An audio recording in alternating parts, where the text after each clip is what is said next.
Bruce Wayner. And today we have a fabulous guest for you today, and that is Kris Putnam-Walkerly. Kris, welcome to the show. Thank you so much for having me. Thank you so much for joining us. And today, if you are familiar with her already, you may know that she does a lot of work in the space of charitable giving and altruism. She's written a book called Delusional Altruism, which we're going to dig into a little bit today. But today we're talking about how to transform your philanthropy and create transformational change, which is something that she talks about on a regular basis. And so if you're in the space of saying, I am giving and I want to do the most good with that gift, and I want to transform the world and make a great difference, how do you make sure that your giving is actually accomplishing that goal and that you're not just giving to make yourself feel like you're giving well, but not sure what's happening on the other end of that gift? So today we are talking with Kris, and she advises philanthropists who want to achieve greater clarity, impact, and joy with their giving. And we're going to talk today about how you give matters. We're probably going to touch a little bit on her 7 delusions of altruism that hinder your impact, and how to transform your giving to create lasting change. So those are just a few tidbits. We're going to hear most of it from you, Kris, though. So thank you so much again for being willing to join us today. Absolutely. So Kris, let's just talk a little bit about what your work has been. I'm going to let you share just your background and how did you get into this space of helping philanthropists? Great question. So I had always wanted to work in the nonprofit sector and ended up getting a master's degree in social work, thinking that I was going to run and lead nonprofit social service agencies. And instead, I took some courses in grad school on program evaluation and learned how to evaluate the impact and the effectiveness of nonprofits and the services they provide. And thought that was really interesting because, of course, we always want to continuously improve. And how do you ensure that the work that you're doing is successful? If it's not working, how do you make it better? And that led me to work at Stanford University after I graduated. I was evaluating youth and gang violence prevention programs throughout California. And this was entirely funded by one foundation, the California Wellness Foundation. And it was their first kind of foray into philanthropy. They were a new foundation, and they were really trying to change our understanding of youth violence from a criminal justice kind of perspective to more of a public health and prevention perspective. How do you prevent violence and youth violence in the first place? And so I really thought about, if you're a funder, if anything, you have money, you have wealth, right? But that doesn't necessarily mean you're going to deploy that wealth effectively. But they were really smart. They brought in top experts. They looked at research, best practices, and really created a great strategy and approach to trying to change and end youth violence in California. And so I thought, well, that would be interesting. Maybe I should go work for a foundation. So I went to work at the David and Lucille Packard Foundation. That's the family foundation of Dave Packard of HP, and learned a lot about strategic philanthropy and really making a difference. And then began doing consulting on the side.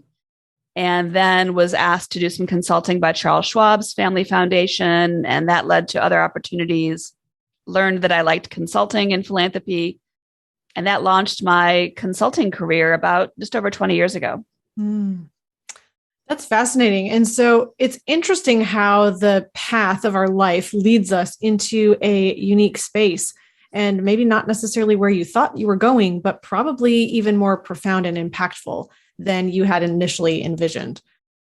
Yeah, for sure. It's funny. I have 2 very interesting memories from childhood about philanthropy and consulting. One was watching the news with my mom. I was probably 8 years old, and there was a philanthropist being interviewed on television. And I thought, well, what is that, Mom? And she explained it to me, somebody with a lot of money who gives it away. And I remember thinking, that sounds good. I'd like to do that. And then the other was, I don't know, sometime in high school, I just had this thought cross my mind out of nowhere that said, someday you'll be a consultant. And then I was filled with dread. I was like, oh my God, that sounds horrible. And it was more like, how could I possibly do that? I'm not smart enough. I'm not good enough. It was this kind of fear and dread that overcame me. But, here I am, decades later, and I love it. Well, thankfully you overcame that. And it sounds like you're doing some profound work in this space. So over the 20 years, how has your practice evolved or transformed? Yeah, my practice has evolved quite a bit. And, one of the reasons I enjoy being an entrepreneur, as I'm sure many in your audience will appreciate, is you have a lot of control and you can, change and ebb and flow, make decisions, try things out, stop doing them, start doing them. So one of the interesting things is I began my practice during the dot-com boom in Silicon Valley, San Francisco. And so, one of the greatest challenges at the time was our assets and wealth is growing so fast. How can we possibly give away enough money? So we need to hire consultants. So I joke that my business development strategy at the time was checking my email and answering the phone because there was so much of a need for advice and guidance and support in how to give away money well. You can give away money, but to do it well is a different story. I did a lot of work initially helping funders and donors to develop foundations and in particular kind of design funding initiatives, help them identify which issues and causes they cared about. And then, based on that, how do you make a difference? Like, what are your goals? What are you trying to accomplish? So if you care about ending homelessness or you care about substance abuse treatment, like, okay, great. What does that actually mean? And who are you going to fund? And substance abuse treatment for who? Is it for women with kids? Is it for youth, et cetera? So really kind of helping them unpack that and also bringing in, what does the research say? What are the needs in your community? What are best practices in this area? Who could you partner with? It's really evolved over time. I do a lot now. I really focus on a few things. One is strategic planning overall, strategy development and strategy implementation for, corporate giving programs of Fortune 500 companies, for grant-making foundations, family foundations, but even, families and individuals as they're trying to, create their giving strategy, create a giving plan. What does that look like? I also provide a lot of coaching and advising. So most of my clients now retain me as a private coach to help them navigate their philanthropic journey and help them get clarity on what they're trying to accomplish and help hold them accountable to accomplishing it and really being a sounding board to them because it can be a very lonely place to be. Either you're the executive director, perhaps, of a foundation, and it's lonely because sometimes you can't talk to your staff, you can't talk to your board. Who do you talk to? But also, for a ultra high net worth donor, somebody who maybe sold a business or has inherited wealth, it can feel lonely because you can feel a lot of guilt with having all that wealth that maybe you didn't expect to have. And so, what do you do with it and how do you deploy it well? There's not a lot of people you can necessarily talk to about that who aren't, asking you for money or telling you, you have no problems. What do you have to worry about? Right. So I can relate to all this, what you're talking about. And we actually just had another person on, Mike Kitko, who's a executive coach to millionaires. He says he turns millionaires into happy millionaires. And part of it is what you were talking about, the guilt situation. And then we also had Rabbi Lapin on, and he has a different take on the role of philanthropy. In other words, he doesn't necessarily think you have to give to be a good steward of your money, although it's not that he doesn't want people to give. He doesn't think that that's one of the goals of making money is so that you give away money. And because that is something that a lot of people with wealth do because they do feel guilty. So they just want to give it away. And I think what you bring to the table is, are you giving it away effectively? So what do you think is one of the mainstays of giving effectively, and what is ineffective giving and what is effective giving? Yeah, that's a great question. So really I'll talk a little bit about the book because the premise of the book, Delusional Altruism, is really about how donors of all sizes and types are generally genuine in their altruism. They really want to make a difference, want to change the world, want to help others, but are getting in their own way and preventing themselves from having the impact that they seek. And so part of the challenge with effectiveness is it's hard to be effective when you're getting in your own way. And I'm sure you see this with your clients. And I'm sure all the business, folks listening to this can relate. One of the challenges, you mentioned guilt, and one of the challenges is a scarcity mindset. And this is when donors, believe that maintaining a Spartan operation for themselves or their grantees, the nonprofits they're supporting, somehow equates to delivering greater value in the community.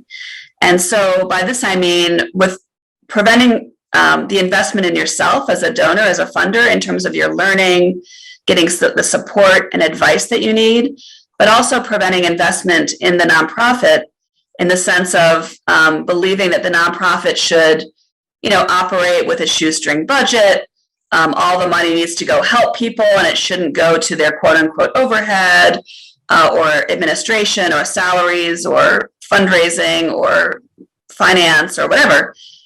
And to me, this is really a misguided mindset because, if you want a nonprofit to be successful, just like a business, it requires investment in your growth and in your success. You want the top talent. You want them to have a great fund development apparatus so they can raise funds, diversified fundraising.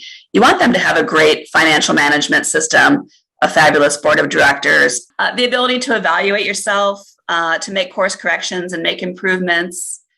And, all of these things are necessary for nonprofit organizations to be successful, and all of them require investment, right? Mm-hmm. Requires money.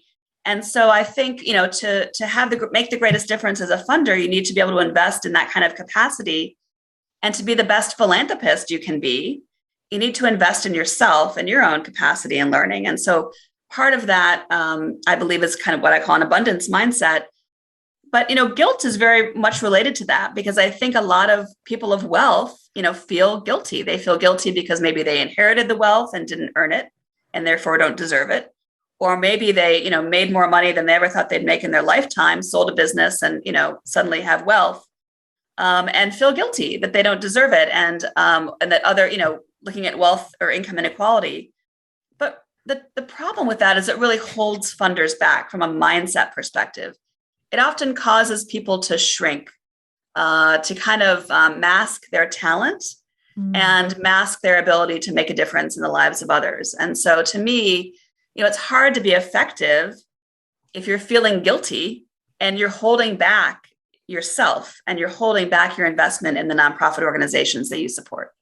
I think this was profound as I was reading your book, because I think there can be that perspective that is driven by guilt and fear and scarcity. And it is this confusion that I think Rabbi Daniel Lapin would agree with and talks about. He says, the business in the first place is service to mankind and to the world.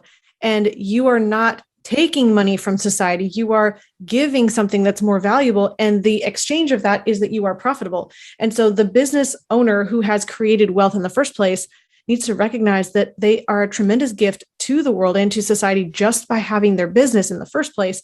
And so they've created this value, and the value is good, and they're actualizing their potential. And so that, I think, is a part of that mindset shift from the scarcity to abundance of having the money in the first place. And then you're saying this translates and bleeds over into how we give. And I love how you said that idea that many people can get stuck on that. Well, if I don't feel good about the money that I have and I need to scrimp, or I need to feel that that I can't enjoy it well, then nobody should enjoy it well. And even though I'm doing this good, or I have this idea that I want to do good, I'm preventing it from doing the most good because I also think everyone else should feel guilty about having money, which then translates over into that, well, they shouldn't have a high overhead, and they should have every single donor dollar go straight to the cause, which then prevents them from being a sustainable nonprofit organization. I just love how you shared that and unpacked that piece at the core and really highlighted the problem of scarcity that originates in the donor's mind in the first place. I would say, though, you are working. I mean, business owners produce a lot of wealth in any country, but a lot of wealth in this country. And you also are looking at, and the reason that they do produce a lot of wealth is they're always looking at making systems better, and they do see it ineffectiveness. And so they're going to look at the not-for-profit and say, hey, are you maximizing this money? So some of it is probably legitimate. And Kris, the reason I'm saying that is, I've actually been on the chairman of the Arthritis Foundation, and I've seen some of this stuff, that I had to deal with from the corporate level, not necessarily the local level, but the corporate level. And it is very, very frustrating for not only the volunteers, but the people that are giving the money, because they don't, a lot of these corporations, and I probably, maybe I threw the Arthritis Foundation under the bus right now, but it's just, I'm just telling the truth. Maybe they don't see themselves as a business, and they do need to work on an effectiveness. The other thing I've noticed, and I'd like to get your perspective on, there's a lot of turnover in these particular not-for-profit organizations. And probably a lot of it is due to the fact that the lower levels are not paid well enough and are not appreciated by the upper levels. And there's a lot of pressure put on them that I saw over and over. And they had their own ways of thinking about things, and they're not even down on they only have the boots on the ground where the money's actually raised, and it's very, very frustrating. So do you see that lack of effectiveness, and do you see a lot of that turnover that is causing a lot of these problems?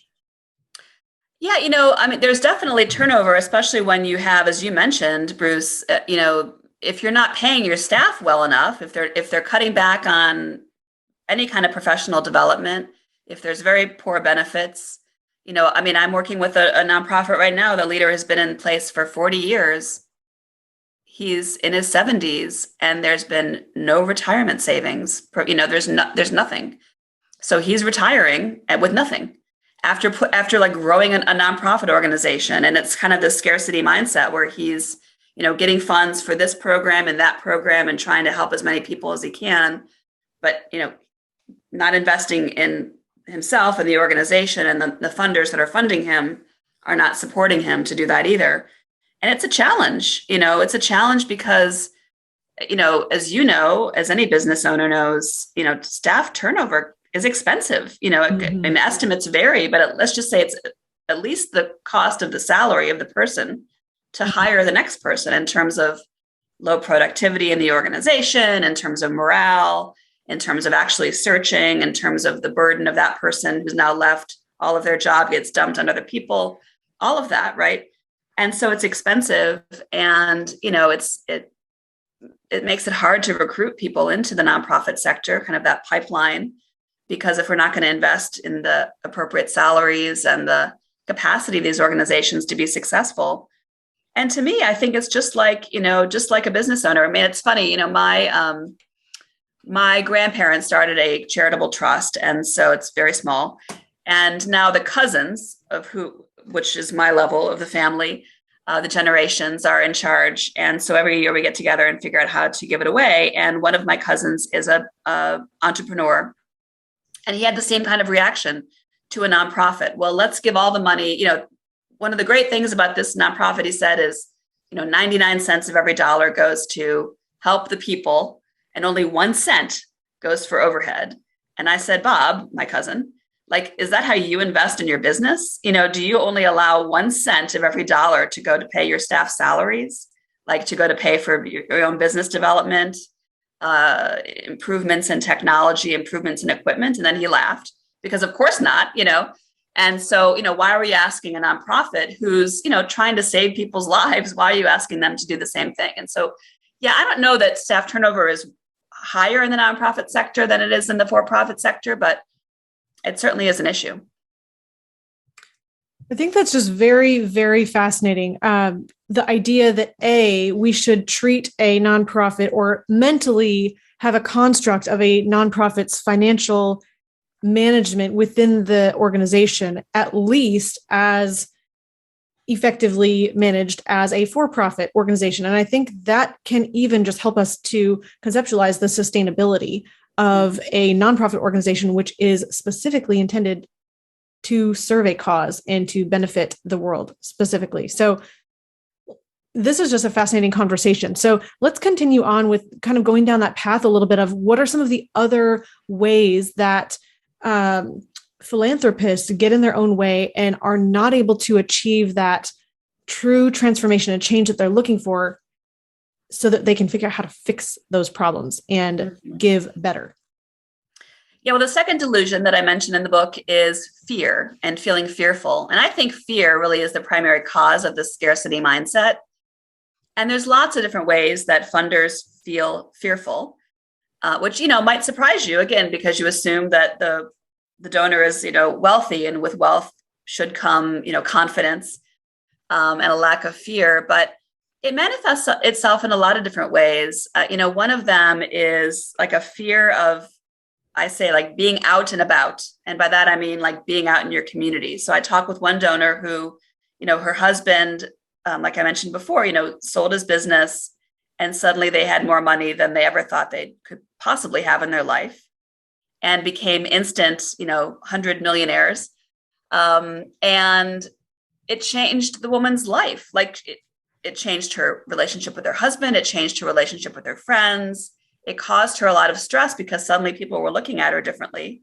And literally she felt fearful going into the grocery store and running into people, because now suddenly people that she had, kind of friendships with were asking her for donations and asking for help and expecting her to do things that she wasn't prepared to do. So there's a fear of like how it will change how others think of you and expectations that you might not be ready for. Another fear is a fear of kind of coming out, if you will, in support of a particular cause or issue, because you might fear the backlash of what others who disagree with you might be thinking. And, we can all think of like controversial issues, but even things that seem non-controversial, like you might remember when the Notre Dame Cathedral caught on fire in Paris a number of years ago. Well, there are quite a few like billionaire families that kind of came out of the woodwork, had not really been philanthropic before, but, provided, massive donations to help rebuild the cathedral. That seems like a good cause, who doesn't agree with that? Well, a lot of people disagreed. And there was huge backlash, on social media and articles and whatnot, like how, why do you care about cathedrals and not mosques and synagogues? Why do you care about supporting this church when people are dying of hunger, when migrants are, drowning, trying to, flee to safety, when, XYZ problem in the world, right? How dare you? And, I think that's problematic because, my gosh, if you have a donor that's willing to give, let's embrace that new, that they're exercising their philanthropic muscles and like help them do that more and help them figure out, there might be other issues and causes they care about. But instead, if you kind of disparage folks, then it's going to send them, they'll feel fearful and then they'll kind of go into hiding. And so I don't have personal experience with exactly what you're saying, but I did hear someone talking, I'm not going to share their name, but it was this idea that they shared something. They were out eating at a restaurant with their children, and somebody said, how dare you, you're eating with these styrofoam plates and silverware that are going to fill landfills and contribute to, global warming. And you should be much more thinking about sustainability for a person of your wealth. And so it was this, hey, I'm creating this amazing experience with my family, or I'm investing in their lives. And there was all this, you could say haters, trolls, whatever, looking at that and finding a reason to criticize. And I think what can be beneath that is we all have causes that we are, have a propensity to want to support, or things that are valuable to us. And I think what you're saying, and what I heard from that story as well, was that just because it's the thing that you value doesn't mean everyone else will value the same thing, but we all have a different uniqueness in the way that we contribute to the world. And I'm hearing you say, let's support each other's giving desires instead of cutting them off at the knees because it's not our cause.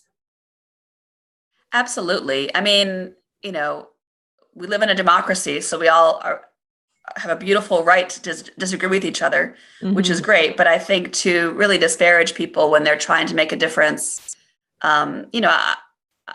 we need more people being philanthropic, not less. And so I think the more we can do to support people, and not just in their giving, but also in their understanding. I mean, this is a lot of the work that I do as a philanthropy advisor and coach, is help my clients get clarity on, well, what issues do we care about? Maybe, sometimes we don't really know. We haven't taken the time to really think about it. We've just funded things because because Bruce was on the Arthritis Foundation and said, hey, could you contribute to this cause or our gala or our bike-a-thon or whatever it is? And we say, sure. And so sometimes we just have kind of this, we sort of stumble through our giving based on what's presented to us, the appeals that arrive at our doorstep. But often people haven't had a chance to really reflect and think as an individual or as a couple or as a family or a business, what are the issues that I really care about? And what's meaningful to me? I was just meeting with a family, it's a family-owned business. I'm not going to mention the name, but everyone I'm sure would know. And I was at their family meeting facilitating some conversations around how they can form a family foundation. And one of the things we talked about was that there's lots of different ways to think about what's important to you. It could be a cause like, mental health, and you want to really support mental health because you've experienced mental health challenges in your family, or you just recognize it's a problem. Another way to approach it, and that's what this person's perspective was he really believed in leadership. Like he wanted to bet on really great nonprofit leaders that were making a difference and help them to grow and scale their work. And to him, it was less important if they were focusing on arthritis or mental health or domestic violence. It was, as long as it was a cause he could somehow care about, his lens was more on the leadership. And so there's all kinds of ways to really help people. But, I think that's part of the challenge is, not always knowing what's the issues that are most meaningful to you, and then how to give on those areas. How do you find what the needs are? How do you find the right nonprofits? How do you even find partners that could, kind of leverage your funding so that collectively you can create a greater impact? Well, I think that's just really fascinating. I'm in this work right now of helping families to create a mission and vision and their values for the family to be able then to create a legacy that lasts through multiple generations. And what's unique and interesting about that is that if you can first be self-aware enough to figure out what are my own values, then you can look at what are the values with myself and my family. What are the values of our family? What are then the values of our organization or our business that we're running? And then how do we align our values with the values of a charitable organization that we're partnering with or funding? And so it's just interesting to see that at the root of doing the most good, we have to first understand what do we truly value. And I love that you're saying that that's really important. It's not just saying, which organization is the best organization to fund, or which one is the most, has the, the most dollars going towards the cause, but really it has to align with your value system, which then has the ability to have other people disagree with you. And I think just being successful in business requires courage to stand on your own values, but then also giving and being a philanthropist in any regard requires a lot of courage to be in alignment and in integrity with your own value system. Yeah, I love that. And that's absolutely right. And I think having clarity on a family's mission and their values and thinking about, multi-generations, like how do we maintain this across generations, is really foundational for family philanthropy. And I always work with my clients in this similar way to help them clarify those values and that mission first, because that's really the foundation for the giving. I mean, it's the foundation for everything really in the family, but for the philanthropic piece. To me, that's really the opposite of a scarcity mindset. It's really the abundance mindset, meaning that family took the time to really think about what is our mission, what are our values. Like you don't just come up with that over dinner one night, right? You really need to think about that. And they also invested, resources in someone like yourself or in someone like me. It doesn't have to be a lot, but sometimes you need that outside perspective to help you think through and clarify what are those values? What is that mission?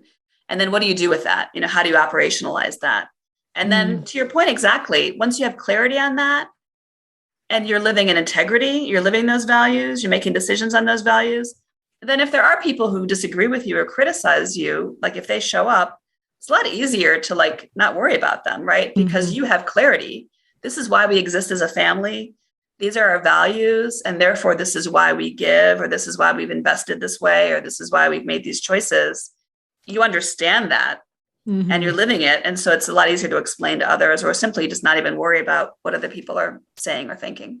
Or not even justify to yourself, but to have the congruence inside of yourself to know that you don't have to listen to every single voice that is outside of you, because you have that own pillar that's strong inside of yourself. So as we go down the next, we actually had somebody on the podcast one time that had a podcast of how to lose money. And the basic premise is that, a lot of these entrepreneurs have actually lost a lot of money until they got it right. Well, you have a part in your book, you asked the wrong questions. So what are some of those wrong questions, and why is it important to understand that you're asking the wrong questions? Yeah, this is a great challenge, really, that many funders and quite frankly, business owners experience as well, is, questions are really powerful. And I think if you ask the right questions, they send you down the right path. And if you ask the wrong questions, they send you down the wrong path. And one of the questions that I think people ask, and it's really about ordering them, is they ask how to do something before they ask themselves what it is they're trying to accomplish. And really what that means is they're focused on the tactics of doing something before they're thinking through the strategy. So, you can't possibly know how you want to go about doing something unless you have clarity on your objective, unless you have clarity on what it is you're trying to accomplish. But too often people get stuck in those tactics. In fact, I was just facilitating strategic planning for a family foundation a few weeks ago. And that's exactly where this family was. The family foundation's been around for like 60 years, but they found themselves kind of stuck and not really doing anything. And with new staff and new board, they were kind of jumping to tactics. Like it's a foundation that focuses on health and mental health and nutrition. So they were talking about, well, we need to get on social media to get the word out. So should we be on Twitter or Facebook? Well, we need to, maybe let's do a health fair. My friend just did a great bike-a-thon. They raised lots of money for cancer research. Maybe we should do a bike-a-thon. And I said, stop, you have to stop. Right? Those aren't bad things, right? I'm not opposed to Twitter or a bike-a-thon, but to what end? What exactly are you trying to accomplish with your philanthropy? What is your 10-year vision, your 1-year strategy? And then think about what are the right tactics to get there. So you can't possibly decide if I should be on Facebook or Twitter unless you have clarity on what you're trying to accomplish, who your audience is, who you're trying to reach, what are you trying to get them to do, and then what's the best way to communicate that to them. It might not be social media. It might be picking up the phone and calling them, or it could be convening them, or whatever it could be. And so I think too often in philanthropy, funders don't, getting that clarity on the mission, is part of the what, but also, what's our strategy?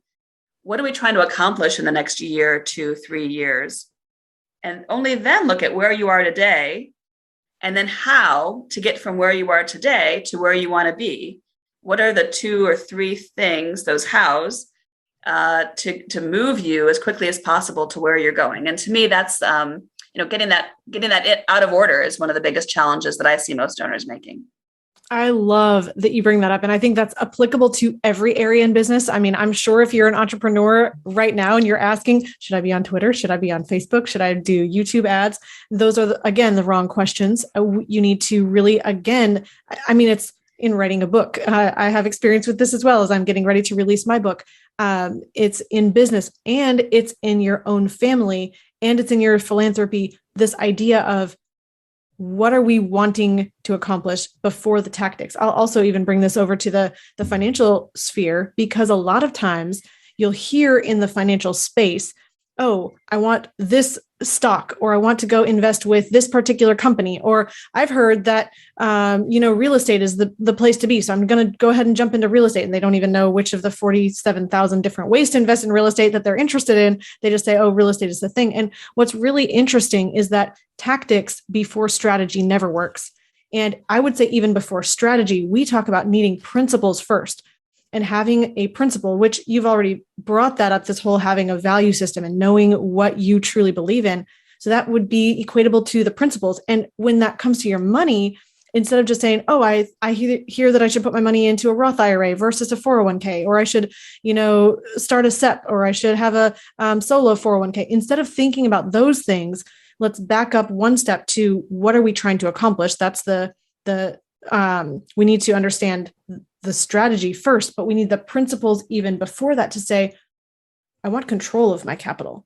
Okay, so what's going to help me have control? What's going to help me increase my cash flow? And so we start at the Money Advantage with any person who comes to us, instead of saying, here's the right tactic for you, here's the right product for you. We start by first looking at your entire financial picture and saying, where is your money now? What are you trying to accomplish? What are your end goals? And how can we help you achieve those more effectively? And so I think that same idea is applicable in any space and will help you get tremendous clarity. Yeah, absolutely. I mean, I think that's exactly right, what you're doing. And it's the same exact approach with philanthropy. What are you trying to accomplish? Where are you and how do you get there? Well, I just mentioned I was at this meeting, a family meeting of this family business, which, is going to be $1 billion business soon. And they were reviewing for the family their business strategy for the next few years. And it was, kind of what are their goals, what are the three main approaches to achieve those goals, and what are the, 2 or 3 actions they're going to take to accomplish that. And I paused them and I said, just so you know, I said, this is great. And just so you know, you could use this exact same approach in your philanthropic giving. And it was a big aha for them because they understood business strategy. And so to simply say it's, philanthropy is a lot like this. You're just thinking about what are my philanthropic goals and how do I best achieve them? That's excellent. We have so many more places that we could go in this conversation. I know we have about 8 minutes or so until we wrap up here. What would you share, Kris, is the most important thing if you kind of boiled everything down from your book? I know we've only hit on a few of the delusions of altruism. I think you have 7 in the book. We might have covered maybe 2 today. We've asked or talked about one of the wrong questions that often is asked. And we've talked about the right question that needs to be asked instead. If you kind of boiled everything down, maybe it's something you've already touched on, maybe it's something else. What is the most important thing really at the core that somebody needs to know or understand maybe differently than they already do about how to truly be transformational in their giving? Well, I'll share 2 things if I can. The first, very briefly, is just recognizing that as a donor, you have more to give than money. And whoever you are, if you're ultra high net worth or you're an average, small business owner, or anyone in between, it's not just wealth. You also have your expertise. You have your volunteer time. You also have like your ties and your contacts, the people, who can you open doors for?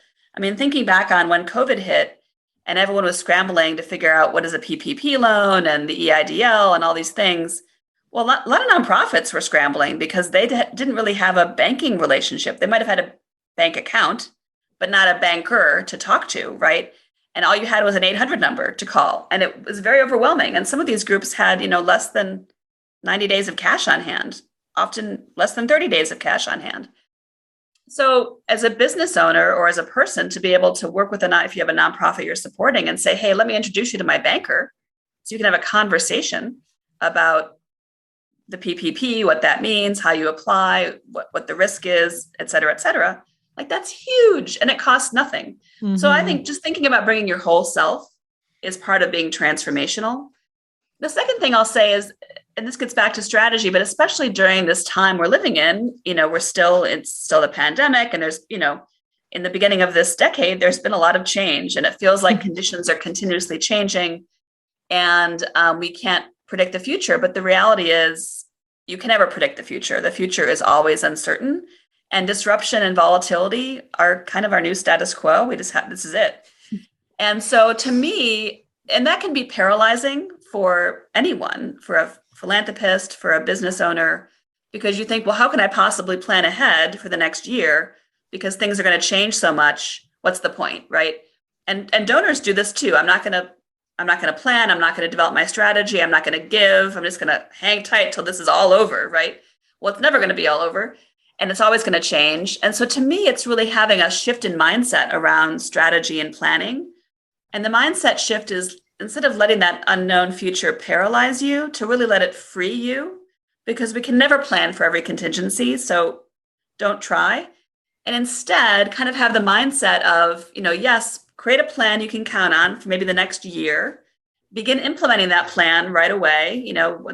Where am I today? What do I need to do to get to where I want to be a year from now? What are those 3 things? Begin doing those 3 things, like tomorrow, with the confidence that you can make course corrections along the way, because you're going to have to, and like literally building that time in. So you kind of always have this cadence of planning ahead, implementing what you think is most important to focus on, making course corrections, kind of redoing your strategy, and going forward. And there's a resource I'll share with you that might be of interest to your listeners. It's called 8 Things Every Philanthropist Can Do to Change the World, Even When the World Keeps Changing. It's a free download. You can go to 8things.org and download it. And it's just a simple guide to really get you in that mindset of, kind of recalibrating your timeline and your thinking, creating a plan, a strategic plan, a communications plan, a business plan, whatever it is. Plan your wedding. And, but, to do that quickly and nimbly with agility and make those changes that you need to, and have that confidence so that you aren't sitting on the sidelines. You're getting things done, what you think is the most important thing to focus on, with the confidence that you can change as you go.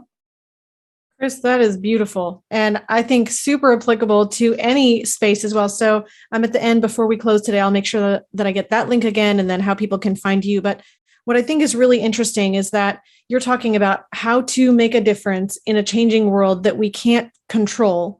And yet we want to have as much control as possible, especially financially. And the control that you have has more to do with where is your money sitting so that you can access it, so you can count on it being there for you to use that capital when you need to. And that can be applicable whether you're a nonprofit or whether you are the philanthropist, or whether you're the business owner who's contributing to the philanthropy and the causes, the charitable causes.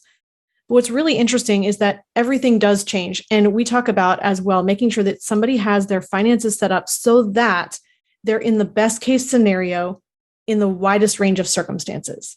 Mm-hmm. So I'm not a chess player. I should be. I would love to understand and be able to play chess. But the idea is that you want to be positioned best so that whatever happens, because you can't control what the other person is going to do, but whatever they do, you have the most options and that you're in the strongest position.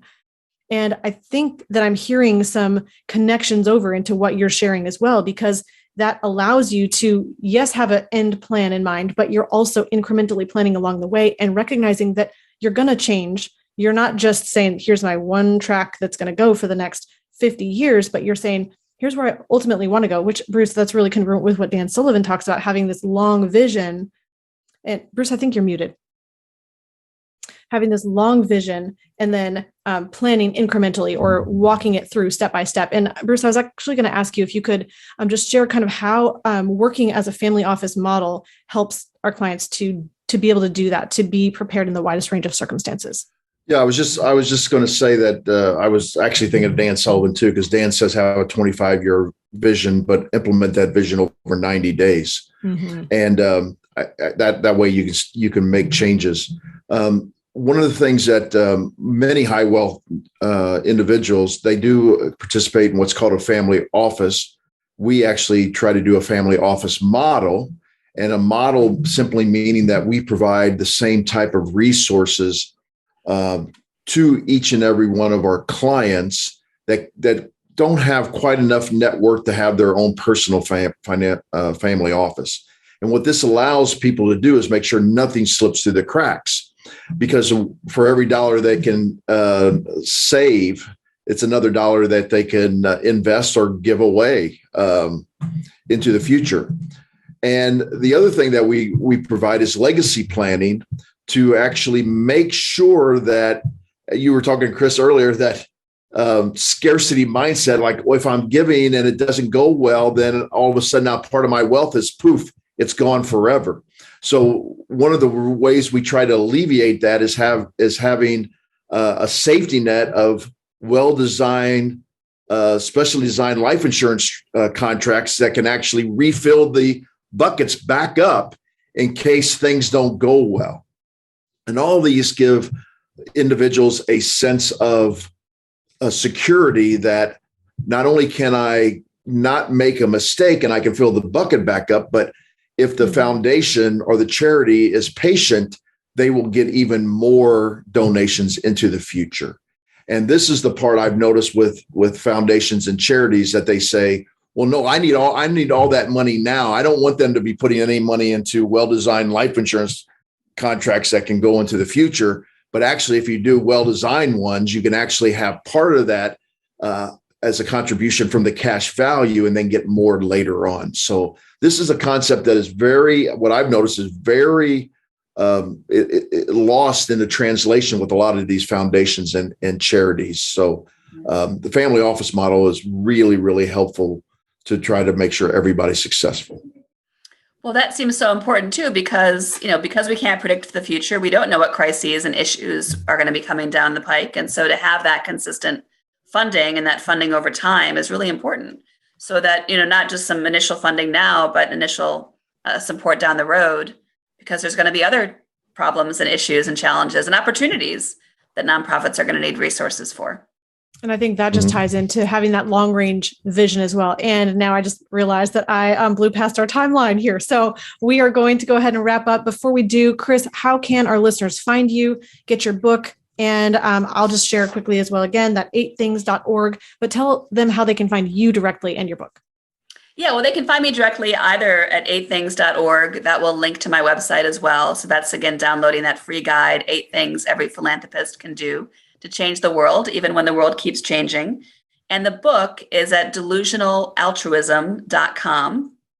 Again, that's a page on my website. So both of those, if you want to buy the book or download the guide and go to 8things.org or delusionalaltruism.com, then you'll be able to find me, my email, and all my social media accounts as well.